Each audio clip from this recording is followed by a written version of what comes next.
O som do sinal da Escola Municipal Primavera era como uma sentença diária para Pedro.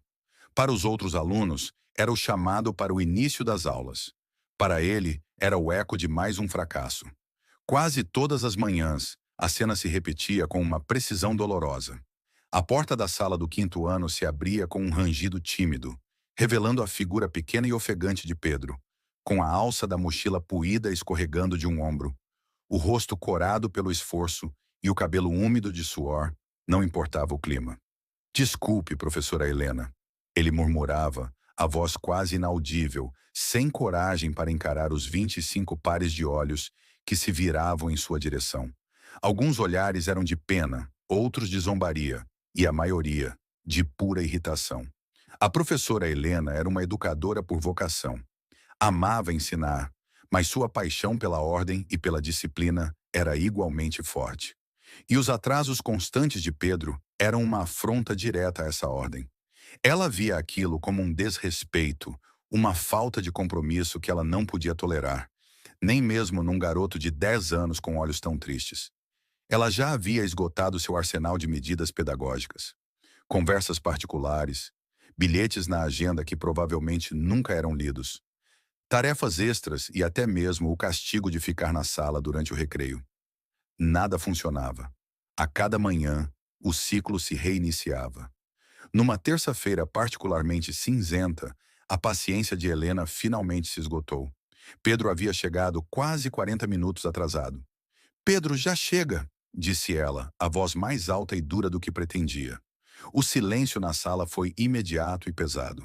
Esta é a última vez. Amanhã, se você se atrasar um único minuto, irei pessoalmente à sua casa para ter uma conversa muito séria com seus pais. E você ficará suspenso das atividades de que mais gosta por um mês. Entendido? Pedro encolheu-se como se tivesse levado um tapa. Ele não disse nada, apenas assentiu com a cabeça, os olhos fixos na ponta gasta de seus sapatos. Um nó se formou em sua garganta, um nó de medo e injustiça que ele não sabia como desatar. Ele não podia contar a verdade. A verdade era pesada demais para um menino de sua idade carregar, e mais pesada ainda para compartilhar. Naquela tarde, Pedro saiu da escola com o peso do mundo sobre seus ombros. A ameaça da professora ecoava em sua mente. Se ela fosse à sua casa, não encontraria ninguém. Seu pai havia falecido há 2 anos e sua mãe não estava lá. A ideia de perdê-la também era um terror que o assombrava todas as noites. O caminho para seu segundo compromisso era curto.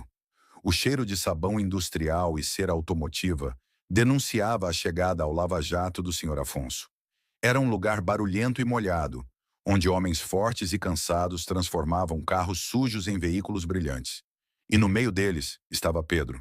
Chegou o nosso campeão, brincou um dos funcionários bagunçando seu cabelo. Pedro forçou um sorriso e pegou um balde e uma esponja. Seu trabalho era cuidar dos detalhes, limpar as rodas, aspirar o interior, passar o pretinho nos pneus. Era um trabalho cansativo para seu corpo pequeno, mas cada moeda que ganhava era depositada num pote de vidro em casa, um pote para os remédios da mamãe. Senhora Afonso, um velho amigo de seu pai, o ajudava como podia, dando-lhe pequenas tarefas em troca de um trocado. Ele sabia da situação da família, mas não de todos os detalhes.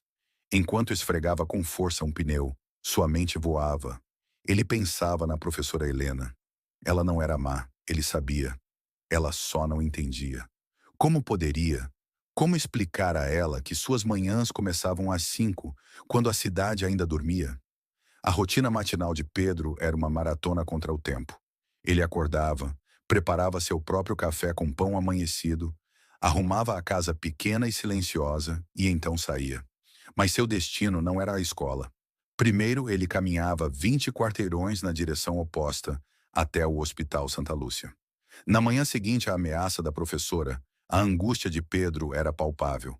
Ele precisava ser mais rápido. No hospital, ele subiu as escadas de 2 em 2 degraus, até o terceiro andar, ala de tratamento oncológico.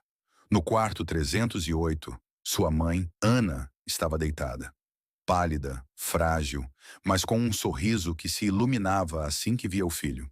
"Meu filho, você veio", disse ela, a voz fraca.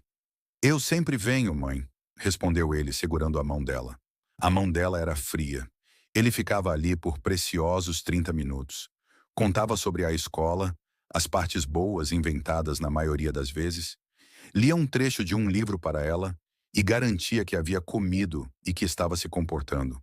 Ele era o homem da casa agora e precisava ser forte por ela. Despedir-se era a parte mais difícil. Cada até amanhã vinha com um medo silencioso de que não houvesse um amanhã. Naquela manhã, ele se demorou um pouco mais. A mãe parecia mais cansada. Quando finalmente saiu do hospital, o sol já estava alto. Ele correu.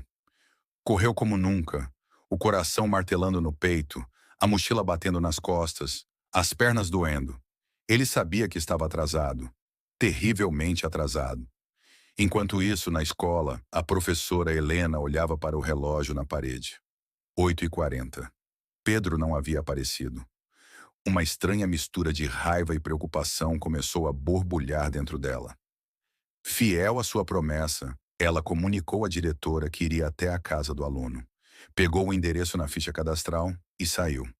O endereço a levou a uma parte humilde da cidade. A casa era pequena, simples, com a pintura descascada. Helena bateu na porta. 1, 2, 3 vezes. Ninguém atendeu. Uma vizinha, uma senhora que varria a calçada, a observou com curiosidade. Procurando alguém, moça? Sim, a família de Pedro. Ele é meu aluno. A senhora suspirou. Ah, o pequeno Pedro. Um menino de ouro. A mãe dele, Ana, não está. Foi internada há meses, coitadinha. Doença ruim. É só um menino naquela casa. O mundo de Helena girou. Internada? Meses? As peças do quebra-cabeça começaram a se encaixar, mas formavam uma imagem horrível. Seu rigor, suas ameaças, sua impaciência, tudo pareceu subitamente cruel e ignorante.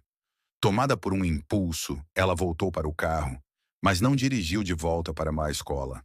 Lembrou-se de uma vez ter visto Pedro perto de uma oficina. Dirigiu naquela direção e o encontrou. Viu seu aluno de apenas 10 anos com as mãos cheias de graxa, limpando o interior de um carro sob o olhar vigilante de um homem.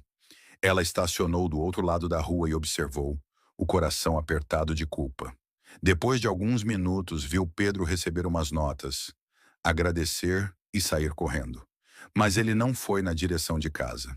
Helena o seguiu, mantendo uma distância segura. O caminho a levou até a imponente fachada do Hospital Santa Lúcia. Ela o viu entrar com a familiaridade de um visitante regular. Com o coração na mão, ela entrou também. Perguntou na recepção pelo nome da mãe, Ana Silva, e foi direcionada ao terceiro andar. De longe, pela porta entreaberta do quarto 308, ela viu a cena que mudaria sua vida para sempre. Pedro estava sentado ao lado da cama, lendo em voz baixa para a mãe. Ele gesticulava, fazendo vozes diferentes para os personagens, tentando arrancar um sorriso do rosto cansado dela. Helena viu a ternura, a responsabilidade e o amor incondicional naquele gesto. Viu um menino forçado a ser adulto, equilibrando um mundo de responsabilidades que a maioria dos adultos não conseguiria suportar. E ele estava fazendo tudo sozinho. As lágrimas rolaram pelo rosto de Helena. Ela se sentiu a menor e mais tola das pessoas. Recuou em silêncio e foi embora, com a alma em pedaços. No dia seguinte, Pedro não foi para a escola. Ele estava exausto, física e emocionalmente. Mas a professora Helena foi trabalhar com uma missão. Durante a aula, ela pediu silêncio e, com a voz embargada, contou à turma uma história. Não usou o nome de Pedro, mas falou de um jovem herói anônimo que enfrentava batalhas gigantes todos os dias, antes mesmo de pensar em tabuada ou gramática. Os alunos ouviram em silêncio. A história tocou cada um deles. O menino que costumava rir dos sapatos velhos de Pedro sentiu o rosto queimar de vergonha. A menina que reclamava quando ele pedia um lápis emprestado sentiu um nó na garganta. Ao final, Helena olhou para seus alunos e disse: Eu julguei esse herói sem conhecer sua jornada, e agora quero consertar meu erro. E quero saber, quem quer me ajudar? Todas as mãos se ergueram. Naquela tarde, a sala do quinto ano se transformou num quartel-general de solidariedade. Liderados por Helena, os alunos organizaram uma campanha. Fizeram uma vaquinha e compraram uma cesta básica recheada. Organizaram um rodízio. A cada dia, a mãe de um aluno prepararia uma refeição quente e a deixaria na casa de Pedro. As meninas montaram um cronograma para ajudar a manter a casa dele limpa nos fins de semana. Os meninos conversaram com o senhor Afonso, que se prontificou a dar a Pedro um horário mais flexível e a garantir que ele não perdesse a escola. Quando Pedro voltou à escola no dia seguinte, esperando a punição prometida, encontrou algo completamente diferente. Encontrou sua mochila arrumada com lanches, seus colegas sorrindo para ele. Um sorriso genuíno, pela primeira vez. E a professora Helena o esperando na porta. Pedro, disse ela, os olhos marejados, você me perdoa? E mais importante, você nos deixa ajudar? Pela primeira vez em meses, o nó na garganta de Pedro se desfez. Não em um soluço de tristeza, mas em lágrimas de alívio. Ele não estava mais sozinho. A ajuda da comunidade escolar foi uma lufada de ar fresco na vida de Pedro e de sua mãe. As visitas dos colegas ao hospital com desenhos e histórias trouxeram cor às paredes brancas do quarto. A comida quente e a casa arrumada tiraram um fardo imenso dos ombros de Pedro. Ele ainda visitava a mãe todas as manhãs, mas agora um dos pais de seus colegas o levava de carro, garantindo que ele chegasse à escola a tempo. Pedro nunca mais chegou atrasado, e a professora Helena aprendeu a lição mais valiosa de sua carreira. Por trás de cada rosto, de cada atraso, de cada tarefa não feita, pode haver uma história. A primeira tarefa de um verdadeiro educador não é julgar, mas ter a coragem de ler essa história. Seja você também a pessoa que busca entender, em vez de julgar. Se esta história sensibilizou você, compartilhe com quem você acha que gostaria de curtir este conto maravilhoso. Siga o canal para mais histórias interessantes e emocionantes e espalhe essa ideia.